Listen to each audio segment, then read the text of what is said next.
bem indicar a transfusão de sangue, um sangue de qualidade, com segurança e eficácia. E é nesse sentido que no Ministério da Saúde nós trabalhamos desde 2003, quando retornamos com a política de sangue para o Ministério da Saúde, mas bem antes disso, desde a década de 70, aprimorando os conhecimentos, buscando no modelo francês da hemoterapia, trazer para o Brasil um modelo público de sangue, onde a qualidade fosse primordial acima do aspecto mercantil. E desde essa época a hemoterapia brasileira vem evoluindo de uma maneira bastante significativa, trazendo hoje à população um sangue bastante seguro. E apenas corroborando com a fala do nosso representante da Associação Cristã de Jeová, a portaria 2712 ela foi substituída pela 158, agora de 2016, acrescentando mais um critério de segurança, que é a obrigatoriedade do exame de biologia molecular para hepatite B. Então, desde 2012, a gente já acrescentou aos nossos roteiros de exames sorológicos, né, de screen, contra doenças infecciosas, o exame de biologia molecular para a doença HIV, para a hepatite C e agora, recentemente, para a hepatite B. E trabalhamos muito na questão da qualificação dos centros que produzem, né, que colhem e que aplicam sangue e seus componentes. E trabalhamos muito na questão da qualificação dos nossos profissionais, inclusive aplicando cursos de ato médico, onde a gente procura trazer a essas pessoas o conceito de que sangue ele é vital, é fundamental, mas ele também tem que ser restritivo nas suas indicações. Então, a colaboração que eu preciso trazer, senhor procurador, não compete a nós definirmos aplicação de sangue, indicação de sangue, isso compete às pessoas que eu nominei anteriormente, né, mas apenas dizer que a nossa competência é no sentido de que, ao indicar o sangue, entendendo que essa indicação ela é segura e é precisa, esse produto traga benefícios maior do que os riscos ocasionados por qualquer produto biológico ao ser infundido numa pessoa. Então, eu me coloco à disposição dos senhores. Ontem eu recebi representantes da Associação de Testemunha Cristã de Jeová, em Brasília. Pudemos conversar por mais de 1 hora, entendendo a colocação deles, entendendo a preocupação, né? E, com o maior prazer, eu compareço hoje representando o Ministério da Saúde para trazer a vocês a disposição nossa de caminharmos sempre juntos nas discussões, porque lá é um ambiente de discussão, apesar de estar restrito nas competências que eu coloquei aqui. Muito obrigado, uma boa tarde a todos. Muito obrigado. Queria chamar o secretário estadual de Saúde, Dr. Luiz Antônio de Souza Teixeira Júnior.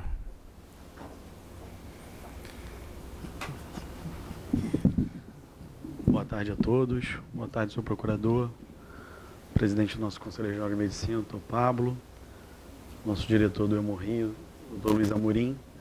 Sei que o Estado do Rio de Janeiro, eu sou médico há 17 anos, vou tirar aqui. E acho que nós tivemos, sou cirurgião, sou ortopedista, já me deparei com diversos casos, com diversas dificuldades de ângulos diferentes. Entendo e acho justa a causa das pessoas que têm na sua crença religiosa, sua decisão dos testemunhos de Jeová. Acredito que o Estado do Rio de Janeiro tem que fazer tudo o que é possível para acolhê-los e que eles possam ter seu processo de decisão, como hoje as liberdades individuais, senhor procurador, a cada dia é o que nós estamos vendo, que as liberdades temos que ter os direitos garantidos. Então, o direito da decisão individual, da manifestação individual, ela tem que ser respeitada. Obviamente que a cada ano vamos tendo técnicas modernas que podem nos dar opção de tratamento. Obviamente, como o Dr. Pablo também falou, inúmeras vezes a gente se depara com casos em que o médico precisa tomar uma decisão imediata. Mas, obviamente, que se a pessoa tem o seu poder de decisão, se ela está lúcida, acho que a gente tem que também respeitar, e é isso que a gente precisa avançar a cada dia, para respeito das decisões individuais. Obviamente, novamente, que nós médicos, apesar de tudo, estamos sendo a prova diariamente com o que a gente encontra, com a falta de insumo básico, com a falta das condições de trabalho, muitas das vezes com falta até de bolsas de sangue, de concentrado de plasma, de condição de trabalhar, de repor, de usar eritropoetina. Não é todo mundo que tem essa condição. Então, eu acredito que da parte da Secretaria Estadual de Saúde, o que for possível senhor procurador, para que seja em consenso, o que for de necessário de mais moderno, apesar de toda a crise financeira que a gente enfrenta, a Secretaria vai buscar para respeitar as liberdades individuais, liberdades de culto de decisão e da Secretaria Estadual de Saúde. As pessoas podem ter certeza que, enquanto a gente estiver à frente da Secretaria, a gente vai buscar respeitar cada decisão individual de cada paciente. Muito obrigado.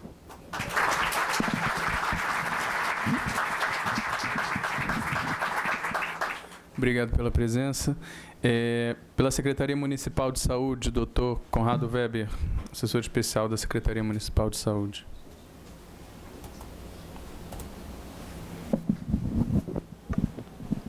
Senhor Procurador, boa tarde, senhores e senhoras.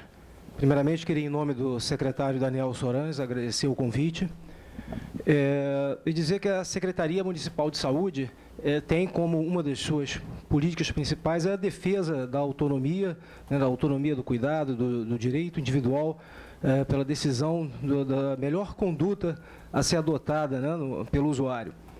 E acreditamos, quer dizer, eu não vou me delongar muito aqui, acreditamos que essa prática seja mais tranquila ou não muito complicada nas questões, como já foi aqui muito bem explanado, nas questões não urgentes, não emergentes, né? Quer dizer, a cirurgia letiva, onde eu tenho tempo de utilizar uma eritropoetina, né?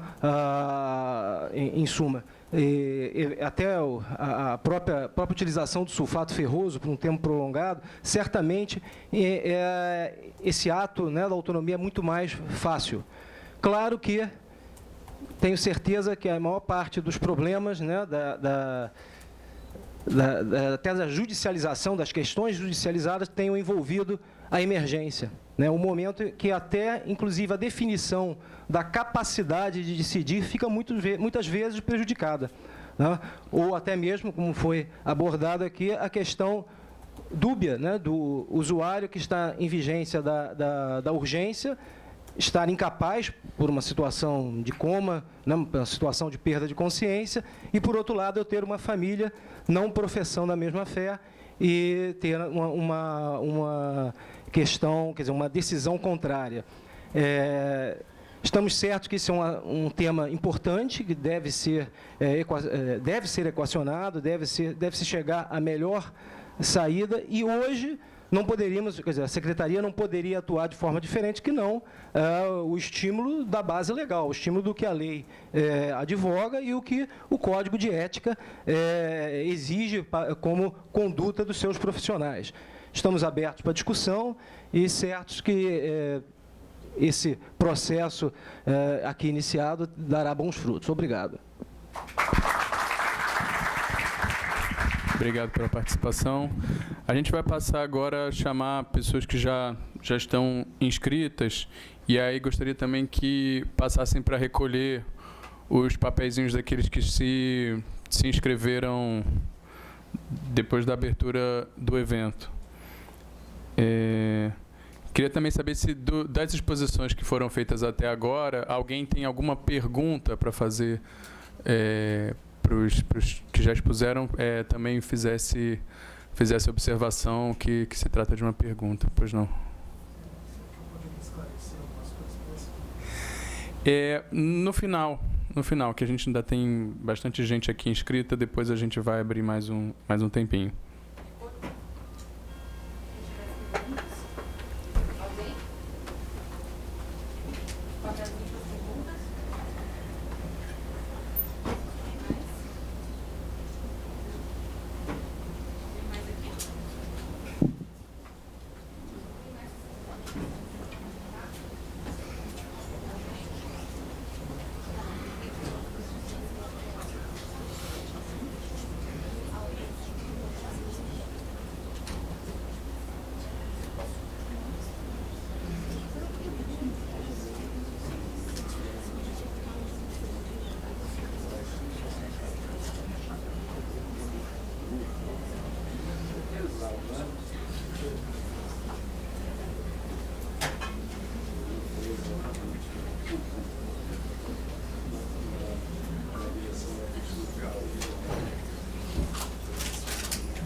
Se alguém mais ainda quiser se inscrever, eu posso recolher as fichas.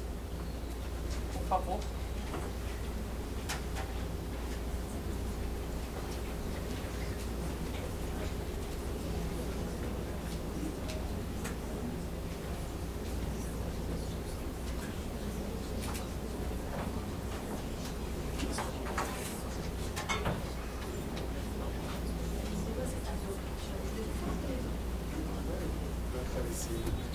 Eu já tenho bastante gente aqui. Tá. A gente colocou um tempo inicial de 5 minutos, mas acho que vai poder se alongar um pouquinho mais. Nós temos cerca de 1, 2, 3, 4, 5, 6, 7, 8... umas 20 pessoas já inscritas. Doutora Alana Jocelina Montenegro de Castro, médica hematologista e hemoterapeuta.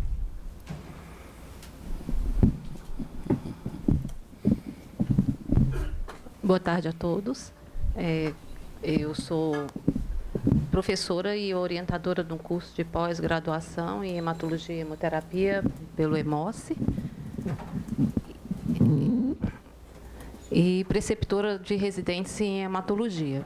Então, pela minha experiência nessa área, eu tenho observado que há uma urgência dos cursos de graduação e pós-graduação de enfermagem e medicina colocarem na sua grade curricular temas como gerenciamento de sangue e opções terapêuticas às transfusões de sangue.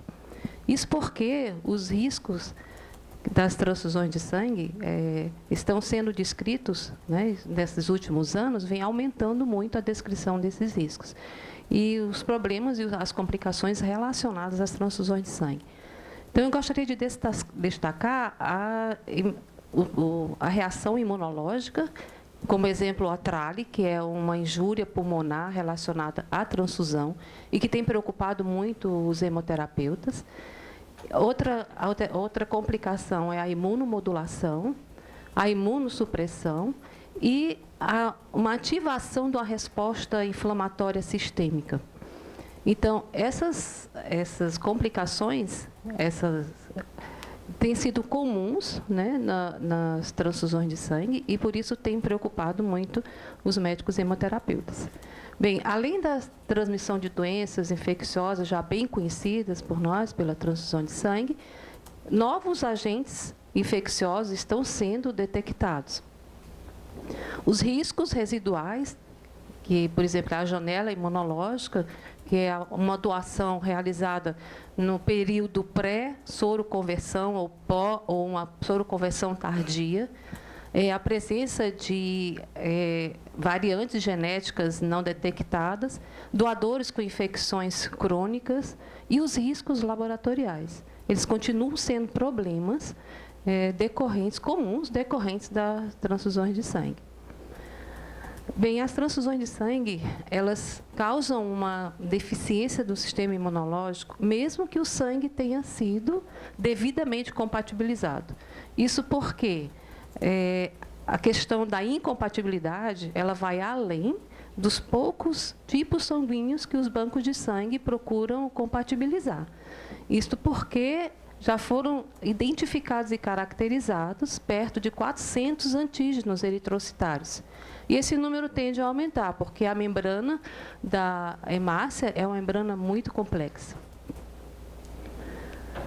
Então, essa imunossupressão causada pelas transfusões de sangue leva a uma deficiência do organismo a não detectar agentes infecciosos, células cancerígenas, e por isso muitos estudos vêm mostrando que pacientes que recebem transfusão de sangue, eles têm mais propensão a fazer infecções e recidiva do tumor.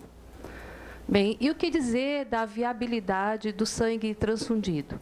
É bem reconhecido que o tempo de estocagem causa alterações na bolsa de sangue, alterações nas células sanguíneas, alterações bioquímicas, biomecânicas, moleculares, que alteram a viabilidade dessas células, a sua função e a sua sobrevida em vivo.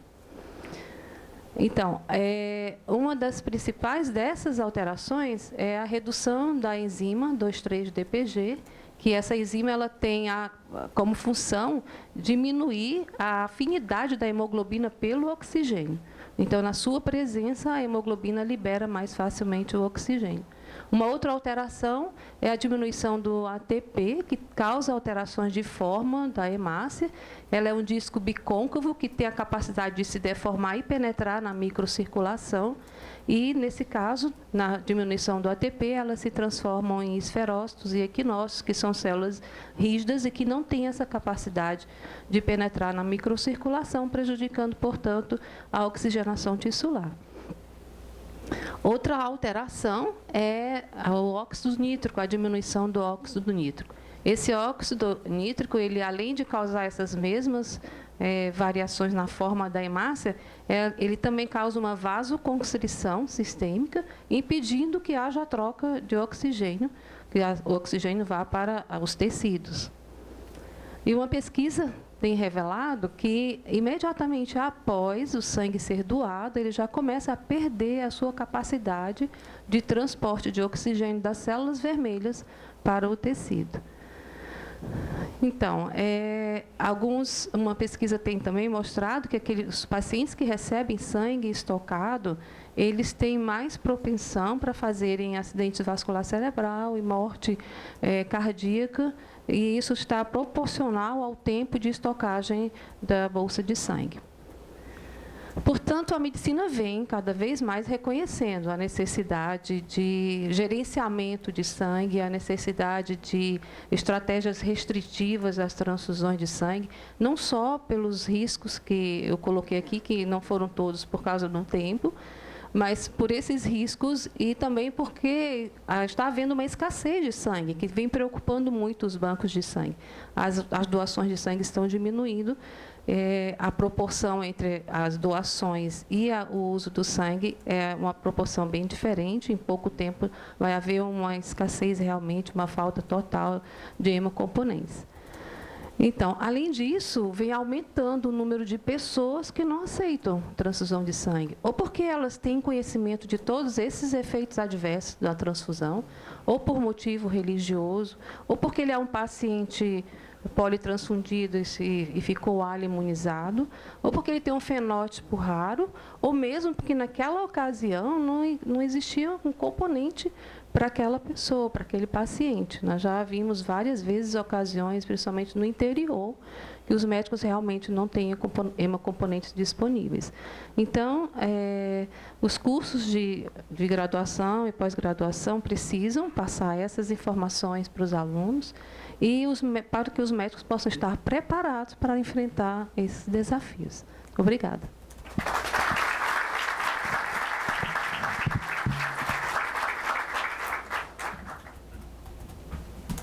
Por favor, Romilton Viana Machado, médico cirurgião geral e torácico.